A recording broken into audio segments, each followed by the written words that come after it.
안녕하세요. 파산관제인 홍현필 변호사입니다. 예, 오늘부터는 이제 환가 사례 중에서 가장 중요한 거, 일반인들이 아마 가장 많이 접하고 개인 파산 신청했을 때 관제인 내지 법원에서 문제 삼을 수 있는 게 있습니다. 그걸 보겠습니다. 대표적인 게 뭐냐면 개인 파산 조사 환가 사례 연구 10-1로 제가 비정해 놓은 편파행위가 있습니다. 이건 이제 총론적 입력입니다. 변제가 대표적인 거고요. 두 번째는 뭐가 있을까요? 대물 변제가 있습니다. 대물 변제. 그 다음에 세 번째는 이것도 일종의 변제지만 좀 약간 제가 구분을 해서 재산을 매각한 다음에 변제하는 것으로, 이것도 변제죠, 일종의. 근데 약간 이 재산 매각을 한 채무자의 행위를 포착을 해서 좀 별도로 케이스를 구분했습니다. 그 다음에 네 번째가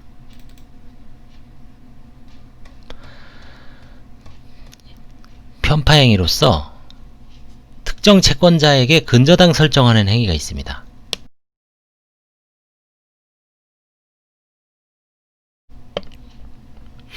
이것도 심심치 않게 일어납니다. 네 번째고요. 다섯 번째가 뭐가 있을까요? 이것도 일종의 변제인데,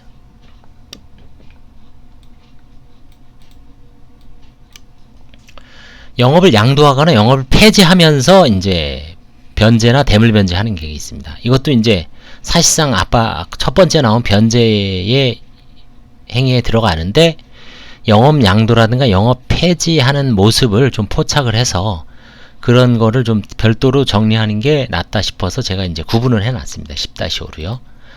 마지막 10-6은 뭘까요? 이건 채권 양도가 있습니다. 드물지만 소수지만 좀 있기 때문에 한번, 그리고 아닌 경우가 물론 많습니다. 그래서 대비해서 이해하기 쉽습니다. 이게 이제 10-1부터 10-6까지 있고요. 그 다음에 이제 9-1부터 9-10까지 총 9는 뭐냐면은 은닉에 관한 겁니다. 은닉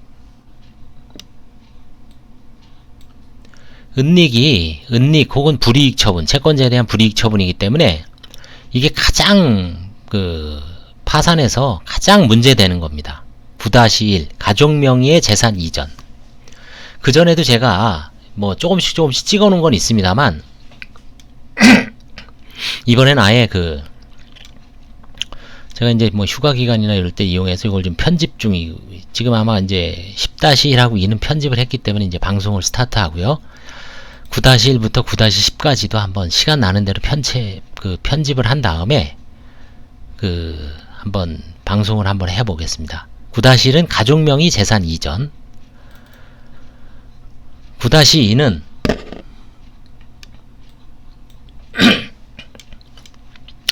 가족명의 신규 취득입니다. 가족명의로 새롭게 취득을 하는 거죠. 그래서 이거는 관제인이 포착을 하기가 되게 어려운 분야입니다. 이거는. 자, 그 다음에 9-3은 뭘까요?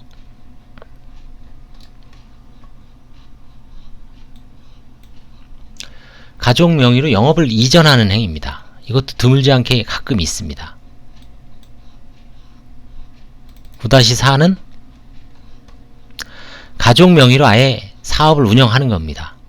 이런 거는 이제 가족 명의로 사업을 운영하는 것은 참 우연히 포착이 되는데, 이건 현행 14종으로 서류만 잡았을 때는 사실상 발견하기가 되게 어렵습니다.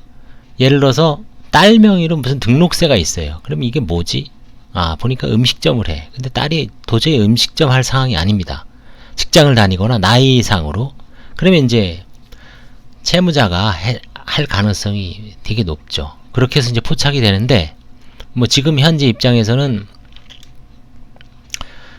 가족의 세목별 과세증명서는 받지 않죠. 그렇기 때문에 이제 이런 게 이제 향후에 좀 포착이 안 될 가능성이 있습니다. 9-5.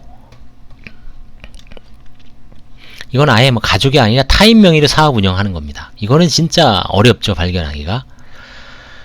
이런 게 이제 적발되는 거는 뭐냐면 채무자가 시인하는 경우도 있고요. 그 다음에 채권자가 이의제기를 하는 경우가 있고, 그 다음에 여러가지 조사를 하던 중에 관련 사건이나 관련 무슨 서면에서 포착이 돼서 우연찮게 발견되는 게 있습니다. 타인명의의 사업운영. 그 다음에 6번째는 뭘까요? 이건 이제 미수채권인데, 미수채권을 진술을 안 하고 이제 들어오는 경우가 있습니다.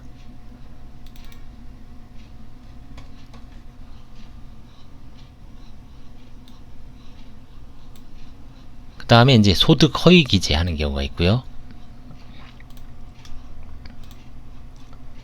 그래서 나머지 이제 9-10까지 좀 세부적으로 돼 있는데, 이 9- 일단 6까지가 가장 기본적이고요.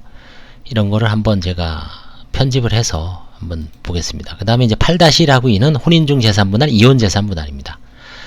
그래서 이게 지금 총 한 18개 정도 되는데요. 이게 가장 중요하기 때문에 한번 차분하게 제가 편집을 좀 했습니다. 시간을 들여서요. 기존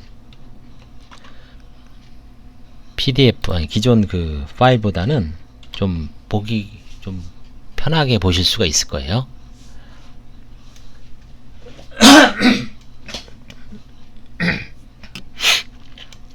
자, 한번 보겠습니다. 개인파산 관제 조사 환가사례 연구 10-1 편파행위, 변제, 목차가 있습니다. 특징, 실제 사례. 특징을 한번 볼까요? 특징은 가족 지인에 대한 편파행위가 대부분이고, 개인파산 실무에서는 가족에 대한 편파행위가 주로 부인 대상입니다. 주로 가족에 대한, 가족이라는 건 주로 직계가족입니다. 직계 혹은 반계가족입니다. 피는 물보다 진하다. 그 다음에 팔은 안으로 굽는다. 이게 사람이 급박한 상황이 됐을 때 인지상정 같아요. 본능이죠, 사실은. 가족에 대한 그 의리 혹은 그 사람이 어려운 거를 상황을 인지상정으로 먼저 갚을 수밖에 없죠. 법을 떠나서. 법에서는 이제 냉정하게 그걸 관제인이 부인하겠다라고 이제 선언을 하는 거죠. 그 다음에 이제 파산 신청 직전에 이제 한 행위 혹은 뭐 지급불능 상태에서 한 행위입니다. 주로 그 개인 파산에서는 금액이 크진 않습니다. 이 환가하는 대상이. 근데 이제 중액 뭐 5천만 원이나 억 이상은 원칙적으로 대부분 취하를 많이 합니다. 이런 건 이제 10년 거도 막 잡아내는데 취하를 많이 합니다. 부인권 조각사유라고 있습니다. 조각. 위법성 조각사유. 책임 조각사유. 조각이라는 게 이게 참 어려운 얘기죠. 조각. 없앤다는 얘기입니다. 무슨 얘기냐면 부인권이 성립을 하지만 포기하는 경우가 있습니다. 무슨 얘기냐면 이 지금 변제행위, 채무자의 행위가 사회적으로 상당성 있는 경우, 예를 들어서 자기가 지금 돈이 1,000만 원뿐이 없어요. 채무자의 유일한 재산이야. 근데 이거를 은행 빚도 갚아야 되고 카드사도 갚아야 되고 대부업체도 갚아야 되는데 직원 임금을 안 줬어요. 퇴직금. 그러니까 1,000만 원으로 임금 퇴직금 싹 줘버리면 편파행위죠, 이론적으로는. 근데 임금, 근로자들은 사회적 좀 열악하신 분들이 많죠. 약자죠. 그래서 임금을 지급했다. 그거는 뭐 사회적 상당성이 있는 행위로 봐서 그건 관제인이 부인하지 않습니다. 그 다음에 이제 하도급업자 등, 하도급업자는 뭡니까? 통상 내가 이제 도급업자고 밑에 있는, 내가 만약에 이제 건설사예요. 조그마한 건설사고 밑에 하도급을 통해서, 아니면 그 밑에 제하도급, 하하도급이라 그러죠. 그 밑으로 내려갈수록 더 열악하죠. 그런 돈을 줬을 때 자신보다 열악한 지위에 있는 자에게 금원을 변제한 경우 어떻습니까? 이런 경우는 이제 사회적 상당성이 있다. 사회적으로 상당하다. 사회적으로 타당하다. 그런 얘기입니다. 상당성도 좀 어려운 용어인가요? 타당하다. 그 다음에 부인권 상대방이 자력이 없는 것이 명백한 경우, 이게 맨 뒤에 하나 있습니다. 그래서 이런 경우는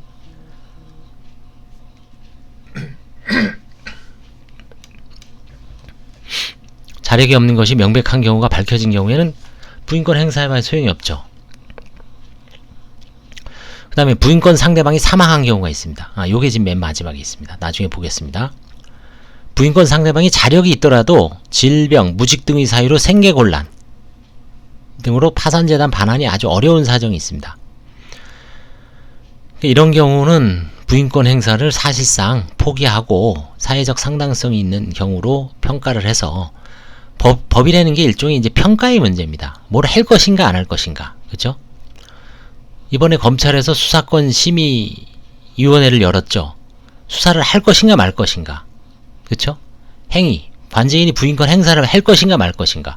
수사를 할 것인가 말 것인가. 거기에는 다양한 똑같지가 않죠.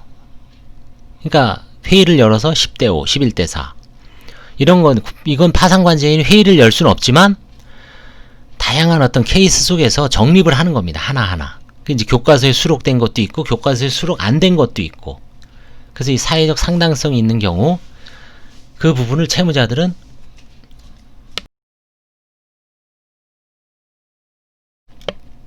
잘 포착을 해야 됩니다. 그래서 실제 사례를 한번 보겠습니다. 환가가 총 9개를 했습니다. 편파 행위와 관련된 건 9개를 모아놨습니다. 그 다음에 포기와 관련된 거, 사회적 상당성이 있어서 부인권 청구를 조각하는, 이게 사실상 채무자들은 이 케이스를 더 봐야 됩니다. 아, 나하고 비슷하구나. 그럼 나도 한번 관제인한테 혹은 판사한테 얘기를 해봐야 되겠구나. 의견서를 한번 내봐야 되겠구나. 이건 사회적 상당성이 있는 행위로서 관제인이 부인권 행사는 부당합니다. 라고, 아니면 그 소송을 당한 부인 청구의 상대방인 변호사나 그 대리인들도 상당성 있는 행위라고 접근을 해서 원고 관제인의 부인권 청구를 기각시킬 수도 있습니다. 그래서 이런 사례를 한번 잘 연구를 해 보셔야 됩니다. 이거는 이제 단순 사례지만 여기서 이제 뭔가 이론이라든가 어떤 한 장면을 포착하는 거를 이제 뽑아내야 되는 거예요, 사실상. 그걸 좀 정치하게 이제 뭐 글로 쓰기에는 시간이 없기 때문에 일단 일종의 모아놓고 메모만 하고 수시로 들여다보면서 뭔가 이제 아이디어라든가 영감이라든가 유사 사례에 적응할지를 이제 실무가들은 고민하는 겁니다. 이게 일종의 노트죠. 실무 노트라고 보시면 됩니다. 뭐 교과서는 아니고요. 이론서도 아니고 실무 노트입니다.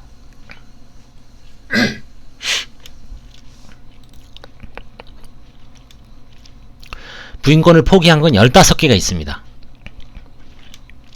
이 15개, 다른 데도 마찬가지예요. 대물변제도 마찬가지고 근저당권 설정한 경우도 있고요.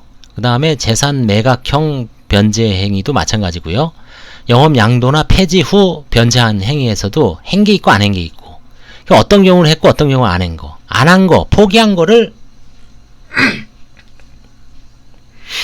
여러분들은 잘 살펴보시기 바랍니다. 아무래도 여기에는 채무자나 이런 어려우신 분들이 많죠. 변호사도 있을 수 있고 사무장도 있을 수 있고 뭐 파산과 관련해서 알아보고 싶은 분들도 있을 수 있겠지만, 이제 채무자 입장에서는 혹은 채무자를 대리하는 신청 대리인 입장에서는 이 포기, 왜 관제인이 포기했을까, 이걸 잘 한번 케이스를 포착을 해서 유사 사례에서 적극적으로 관제인이나 그 법원에 부인권 청구 조각 사유라는 거를 이제 교과서에 되어 있는, 교과서 이론도 좀 있습니다. 그걸 한번 잘 포착을 해 보시기 바랍니다. 자, 이제 첫 번째 케이스를 보겠습니다. 환가 사례 1. 계금 불입 채무가 과다합니다. 그러니까 계금을 너무 많이 넣었어요, 이분은. 그래서 채무가, 근데 가족 채무를 변제했습니다.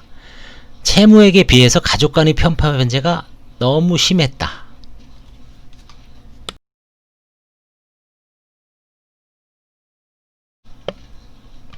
어느 정도 심했냐? 한번 보겠습니다. 일상가사 채무 시 한쪽 배우자는 채무가 과다하고 다른 배우자는 채무가 거의 없으므로 배우자를 설득하여 일정액을 한수해서 배당하는 것이 형평에 맞아서 이제 제가 일부 한수를 했습니다. 2013년 2월 20일 7년 전 사건이죠. 7년 6개월 전 사건입니다. 6단독, 그 당시 6단독 사건입니다. 주거 이력을 한번 보겠습니다. 주거 이력은 배우자 명의로 보증금 3,000, 배우자 명의로 보증금 1,530, 월세 전세 보증금 3,000에서 반월세로 벌써 변하죠. 어려우면 이렇게 되죠. 1,500에 30, 1,500에 30 마지막에 이제 이사를 가죠. 계속 비슷한데 이게 이제 파산 채무자분들의 전형적인 모습이죠. 지금도 아마 뭐 비슷할 겁니다. 요즘 이제 앞으로는 전세가 없어진다는 전망이 점점 나오고 있죠. 뭐 금리도 낮고 그 다음에 이제 여러 가지 어떤 조세 문제, 세금 때문에 임대인들이 월세를 선호하는 방향으로 가고 있다는 전망이 나와서 점점 참 살기가 어려워지죠. 어려우신 분들은. 직업 이력을 보겠습니다. 2002년에서 2005년도에는 이제 보험회사 설계사였습니다. 2006년에서 7년은 건설, 격리, 그 다음에 이제 2008년부터 현재까지는 아르바이트를 합니다. 아르바이트. 집에서 컴퓨터 워드 작업을 합니다. 현재는 무직이고요.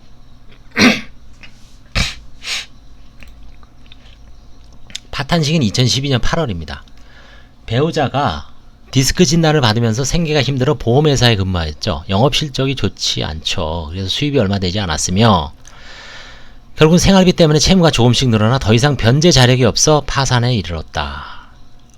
근데 실제로 이제 여기는 뭐 이런 얘기는 안 써요. 근데 이거는 이제 전형적으로 약간 뭐 거짓말은 아니지만 이제 뭐 미주알 고주알 안 쓰죠. 대체적인 건 쓰는데 실제는 뭐냐면 관제인 조사 시 갯돈을 불입하게 하여 카드를 돌려막는 과정에서 채무가 급증합니다. 이런 거를 사실 명시적으로 쓰면은 면책 불허가 사유에 해당될 가능성이 높다라고 생각을 해서 사실상 약간 뭐 감추죠. 그렇지만 이제 뭐 객관적인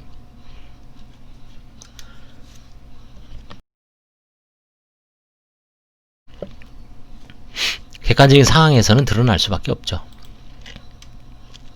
가족관계를 보겠습니다. 아버님, 친정아버님입니다. 이때는 제천에 계십니다. 별거. 배우자분 아까 계시죠. 자동차 정비, 카센터 직원이십니다. 250만원. 자녀들은 딸하고 아들, 고등학교 다니는 이제 딸, 아들이 있습니다. 이때 돈이 가장 많이 들어갈 가능성이 있을 테죠, 사실. 그러니까 뭐 이분도 파산이 맞습니다. 이 남편분이 이제 파산은 못하죠.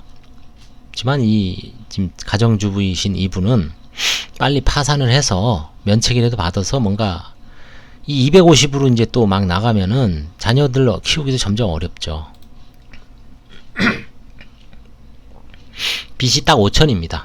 여기 보시면 이제 국민카드, 신한카드, 롯데카드, 저축은행이죠. 대부, 파이낸셜, 보증, LG 플러스, 통신사입니다. 이게 다 합치면 한 5천 정도 돼요.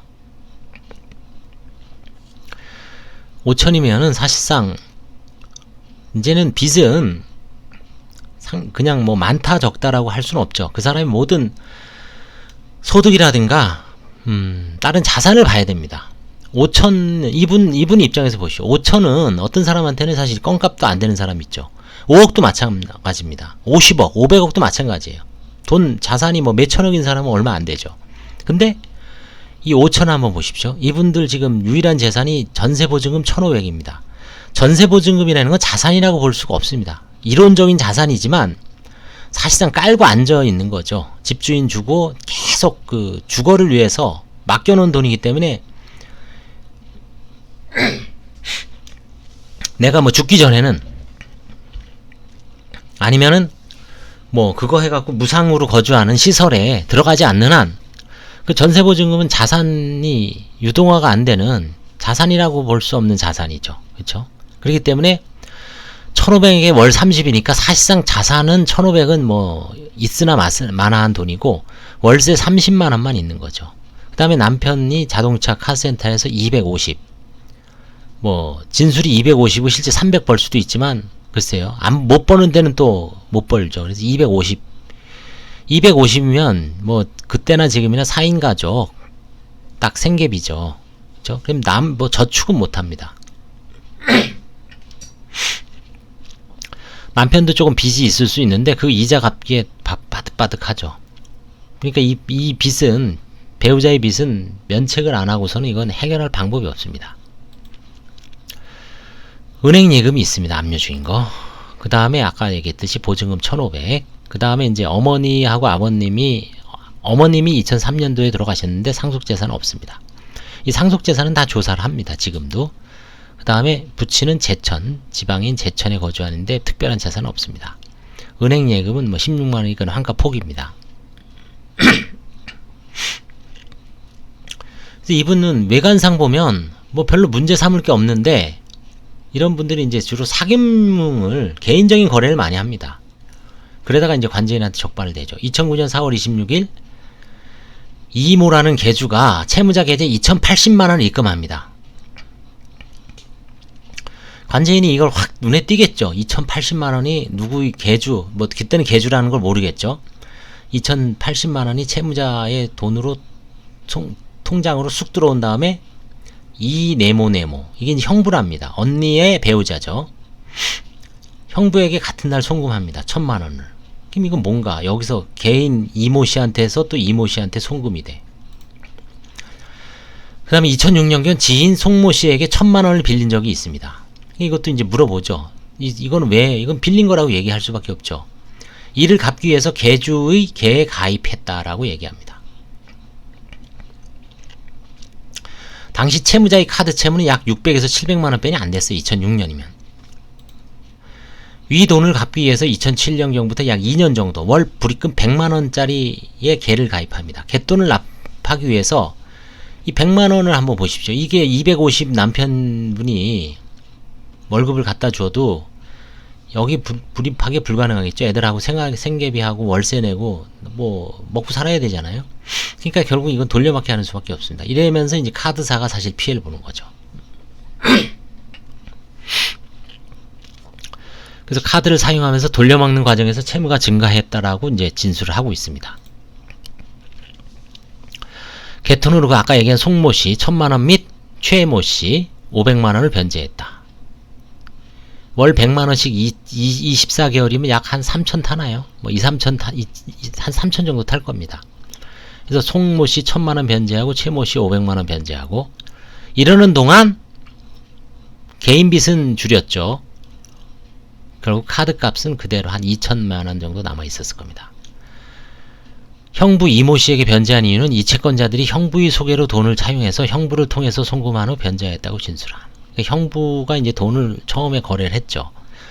근데 형부의 신만으로는 돈을 또 처제가 꾸기가 어려우니까 형부가 이 송모씨하고 최모씨 자기 지인을 소개해 준 겁니다.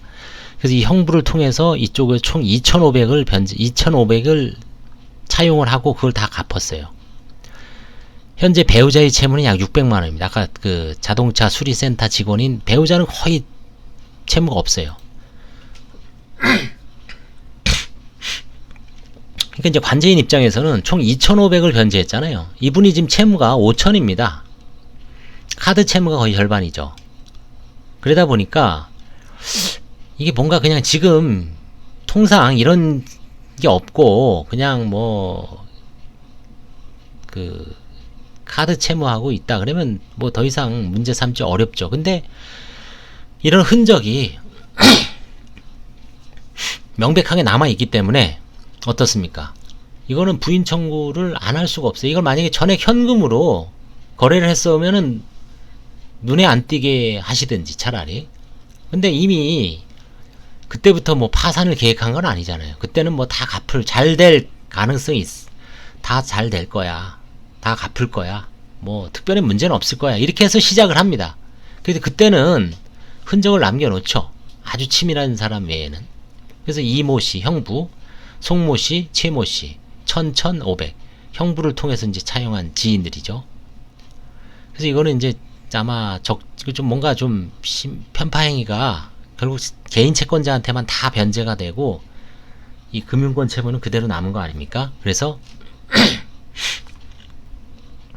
형부한테 아마 한 500에서 1,000 사이를 그 화해해서 아마 변제했을 거예요. 500 정도 했을래나요? 그래서 이제 이런 비슷한 사례에 있어서는 그 분명히 부인 청구를 당할 수 있다는 것을 염두에 두셔야 됩니다. 개인 채무자들은 그냥 뭐 이거 그다음에 통장 같은 거를 어떻게 뭐 감출 수가 없어요. 지금 페이인포 사이트 제가 페이인포 정보 알려드렸죠. 동영상에 나옵니다. 페이인포 한번 검색을 해 보십시오. 그래서 지금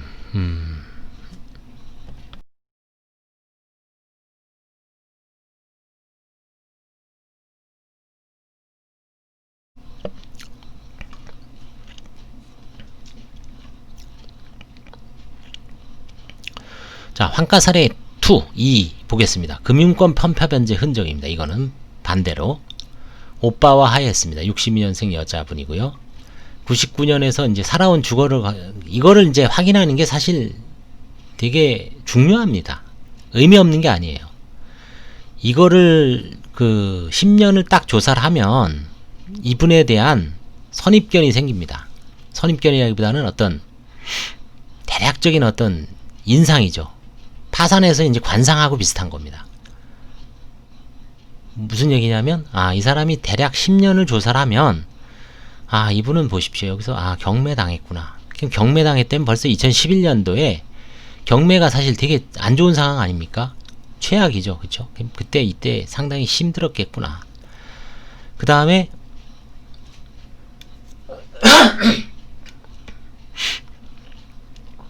이제 경매당하니까 어떻습니까? 시누이 여자분이죠. 시누이 소유 집으로 이제 주민등록만 전입신고하죠. 빚쟁이들 뭐가 날아오니까 애들 고모 앞으로 옮겨놓죠. 그 다음에 2011년 배우자 소유의 어떤 맨션에 들어갑니다. 이때 상속 포기 결정을 합니다. 상속 포기하면은 어떻게 할 수가 없습니다. 2011년부터 현재까지는 무상거주입니다. 큰아들과 조카 임차한 보증금 1억 6천만원. 1억 6천? 그럼 이것도 이제 조사를 철저하게 할 수 있죠. 그래서 상속 포기했다는 건 배우자도 빚을 많이 남긴 다음에 돌아가셨다는 얘기죠. 그러면 이제 상속 포기로 대응합니다. 한정 승인도 있고 상속 포기가 있죠. 그래서 이분이 지금 10년간 살아온 모습을 보면 되게 힘들게 살아왔죠. 그쵸? 한번 보겠습니다. 원래 평범한 전업주부셨습니다. 2000년에서 2010년. 그다음에 2011년부터 현재까지는 새터민 독서실에서 중학교 영어 시간 강사를 해서 이제 40만원 정도. 새터민이라는 게 이제 저거죠. 그 탈북자 분들. 지급불능 시점 2010년 12월. 채무자의 시아버지가 운영하던 버스 회사에 대하여 채무자가 기금의 보증을 서게 되며 신용보증임이죠. 채무가 증가하고 2010년 3월 회사가 부도가 났습니다. 2010년 5월 배우자도 돌아가셨어요. 그러니까 뭐 엎친 데 덮친 격이죠. 과거 신청 경험은 없고요. 이제 바로 직전에 이혼은 아니죠. 이제 사별입니다. 이거 원래 이혼 사별하는 건 여기다 안 써도 되는데 저는 이때 이제 쓴 것 같아요. 마치 죽기 전에 이혼한 게 아니라 2010년 5월 23일 사별이죠. 사별. 그래서 이제 가족관계를 보시면 어머니가 나이가 81세입니다. 무직. 딸은 24살. 대학교 4학년에 재학 중입니다. 동거하고요. 아들도 이제 대학교 1학년에 재학합니다.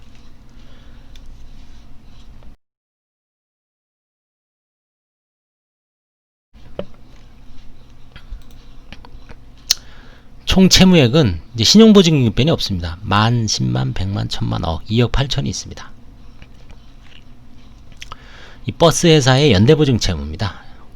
그 다음에 이제 5년 동안 처분한 재산은 2009년도에 소나타 2000년식 채무자의 올케 윤모모에게 매도 후 윤모모가 이제 매각을 했죠. 그러니까 이미 11년씩이니까 뭐 한 200 정도 수령해서 생활비로 사용했으니까 이런 거는 뭐 이것도 일종의 편파 변제죠. 근데 생활비로 사용했으니까 뭐 남편 돌아가시고 뭐 어려운 상황에서 그쵸? 사회적 상당성 있는 행위로 봐서 이런 것도 이제 넘어갈 때는 그게 도입되는 겁니다. 사회적 상당성 이론. 그 다음에 이제 이 빌라가 하나 있었죠. 이거는 이제 경매가 됐습니다. 이거는 이제 경매 기록을 보면은 편파행위가 있는지, 뭐 최우선 변제권을 이용해서 뭔가 사행위가 있었는지를 이 경매 배당표를 보고 이제 판단하는 겁니다.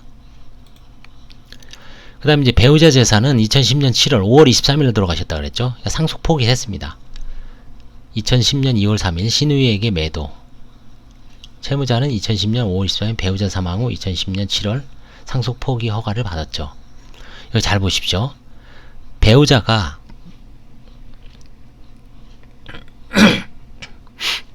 빌라가 있었어요. 그쵸? 빌라가. 근데 돌아가시기 전에 신우에게 매도했습니다. 신우에게. 매도한 대금은 아마 사업자금이라든가 뭐 이런 걸 쓸 수도 있고요. 그리고 채무자는 5월 23일 날 상속 포기를 했어요. 이론적으로 만약에 이 상속 포기를 안 했으면, 단순 승인 혹은 한정 승인을 했으면 이 신우이에게 매도한 행위는 사행위가 됩니다. 채무 초과인 상태에서 상속 채권자를 해하는 행위죠. 신우이에게만 이렇게 넘긴 거죠. 그래서 그 매각 대금이나 아니면 이게 허위 매각이다. 그럼 이걸 원상회복해서 신우이를 상대로 소송을 해야 됩니다. 근데 이건 어떻습니까? 배우자가 사망 후 상속 포기를 했어요. 상속 포기를 한 상황에서도 원칙적으로 이거를 상속 포기했으면 넘어갑니다. 한정 승인에서는 이제 부인권 행사를 할 수 있거든요. 근데 상속 포기는 못하죠. 여기 약간 좀 차이점이 있습니다. 그 다음에 부모 재산, 이건 뭐 특별하게 문제가 없은 것 같습니다. 모친이 2003년에 2억 원의 빌라를 소유했는데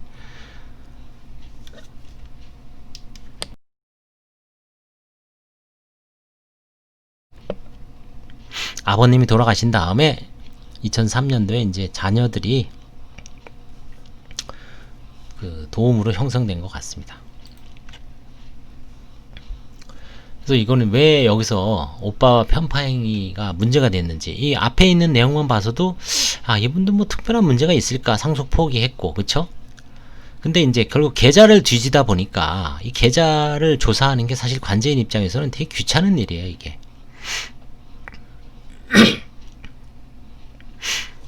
그 일일이 날짜하고 숫자를, 그래서 이제 저희들은 주로 거꾸로 봅니다. 최근 지금 2019년인가요? 2020년이죠. 20년 7월, 오늘이 뭐 25일이다. 그때부터 거꾸로 쭉 봅니다. 그래서 이제 금액이 큰 거, 뭐 몇십만원, 뭐 100만원 정도, 이제 그 사람의 어떤 규모에 따라서 규모를 보죠. 사업하신 분이니까 이분은 이제 1000만원 이상만 본 거죠.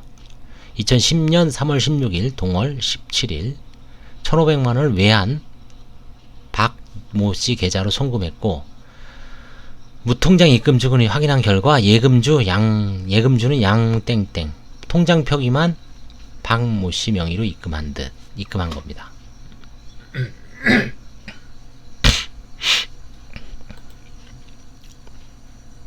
그래서 나중에 보니까 큰오빠 양모씨는 은행 퇴직 후 채무자의 배우자 및 시아버지가 운영하는 유한회사에 부품 및 자재를 공급하는 과정에서 남편 사망 전 부품 대금 결제를 모친 박모씨 명의 계좌로 송금받은 거예요. 이게 부품 대금 결제를 어머니 계좌로 송금받은 거. 그러니까 이거를 이제 채무자가 어머니 계좌로 보내준 거죠. 아까 돈을. 그러니까 그 어머니가 오빠한테 돈을 보낸 겁니다. 2010년 3월 17일, 이게 어머니죠. 어머니가 이 1500만원을 장남 양모씨에게 무통장 입금 방식으로 지급했다고 전화 진술했습니다. 이게 아마 이분이 그때 지방에 있어가지고 제가 이제 전화로 아마 조사를 했던 것 같아요. 채무자가 이미 채무 초과 상태에 빠진 후 2010년 3월 17일 모친에게 1500만원을 지급하고 모친은 같은 날 다시 오빠 양모씨에게 위치 금원을 지급하였으므로 편파 변제로 보입니다.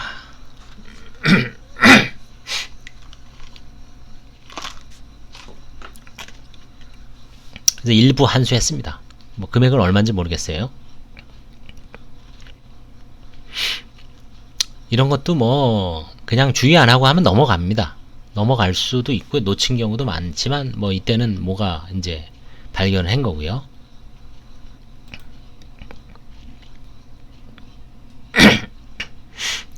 그 다음에 이제 현재 시범 아파트면 이제 분당일 수도 있죠. 어디 거주해. 그러니까 조카 31살이거든요. 보증금 1억 6천만 원 임차했어요. 혹시 이게 조카한테 채무자 내지 그 상속재산을 은닉한 다음에 거주하는 게 아니냐라는 이제 의문이 있을 수가 있죠. 당연히 상당히 합리적인 의문이죠. 의심이죠. 단 조카의 주소가 이미 안락동이므로 김모 씨가 지급한 임차 보증금인지 여부를 이제 확인해 보려고 이제 조사를 했습니다. 다만 형부 김모 씨가 임대인 소유자에게 1억 원을 송금한 자료를 제출했어요. 결국 그러니까 아까 조카의 아버지가 이제 형부죠. 이종 조카입니다. 결국 임대차 보증은 언니 및 김모 씨 부부가 조카를 위해서 마련해준 주거지로 채무자가 조카의 집에 무상으로 거주한다는 진술은 이제 사실로 판단했습니다. 우리가 여기서 판단됨이라는 게 사실 문법적으로는 좀 안 맞죠. 판단하면 하는 거지 뭐 판단됨. 이건 약간 이제 이걸 판사한테 보고하는 거죠. 그래서 제가 봤을 땐 약간 좀 살짝 이제 수동태를 쓰는 거죠. 판단된다. 판사님이 적극적으로 한번 보십시오. 그렇죠? 3. 채무자 및 배우자 소유 처분 경위. 채무자 소유였던 그렇죠. 2011년 1월 26일 임의경매로 매각됐습니다. 배우자 소유였던 2010년 배우자 소유였던 채무자 소유는 경매로 넘어가고 배우자 소유였던 이 빌라는 2010년 7월 채무자를 비롯한 자녀들이 상속을 포기하였으므로 채무자에게 귀속된 상속재산이 아니죠. 아까 시누이한테 팔았죠. 그쵸? 그래서 시누이한테 팔았으니까 이 상속 채권자들은 시누이를 상대로 사행위 소송을 할 수는 있습니다. 별개로. 지금 한정승인이나 한정승인 없잖아요. 그냥 상속 포기니까 계속 2순위, 3순위, 4순위까지 넘어가지만 채무자들이 시누이를 상대로 사행위가 맞다면 소송을 할 수는 있습니다. 상속 채권자들이. 채무자의 진술에 의하면 남편과 함께 실질적으로 유한회사, 버스회사를 운영한 시아버지가 딸 시누이에게 남편 사망 전인 2010년 2월 3일 매매로 소유권 이전 등을 하였다가 그쵸 여기 나오죠. 하나캐피탈 등 채권자들이 사행위 취소 청구를 당하는 과정에서 채무 변제를 하였다고 진술하고 시아버지가 주도하여 채무는 정확한 내용은 잘 모른다. 사행위를 정리하는 거는 이분 사모님 채무자는 잘 모르는 거죠. 왜? 시아버지가 실질적인 오너잖아요. 그 다음에 남편분은 2010년 5월달에 돌아가셨으니까 거의 이때 뭐 병으로 돌아가셨으면 사경을 헤맸을 거고 그쵸? 그러니까 실질적으로 이제 시아버지하고 딸이 이 채권자들하고 뭐 아마 정산을 했을 것 같아요. 그래서 채무자가 상속 포기를 하였으므로 부인 청구의 대상은 아님이 명백합니다. 이게 이제 가장 이 사건의 포인트입니다. 상속 포기가 이 정도로 되게 중요한 겁니다. 이 법원에다가 상속 포기하면은 모든 게 다 끝이에요. 이게 단순 승인하고 한정 승인하고 상속 포기 결정적인 차이점입니다. 그래서 사실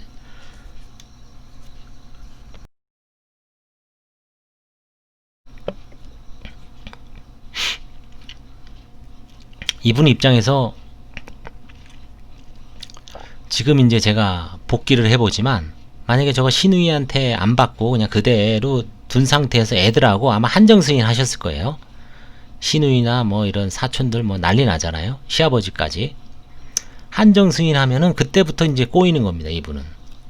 이론적으로 뭐냐면 부동산 있잖아요. 그게 물론 이제 큰 가치가 없으니까 세금은 많이 안 나가는데 한정 승인 한 순간 상속을 받는 거기 때문에 일단 취등록세 내라고 시군구청에서 당장은 아니지만 나중에 이제 계속 추심을 합니다.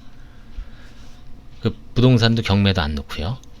최근에 이제 제가 실제 겪은 사건이고 아마 방송도 제 유튜브에다가도 아마 나간 사안입니다. 그래서 이분은 상속 포기를 이제 했습니다. 부인 청구의 대상은 아님이 명백합니다. 그 다음에 이제 모친 박모 씨의 이 취득경위, 이 모친이 2003년도에 부동산을 취득을 했잖아요. 그쵸? 모친이 2003년 11월 25일 취득한 것으로 보아 이게 혹시 친정어머니한테 빼돌린 게 아니냐라고 이제 의문을 가질 수는 있지만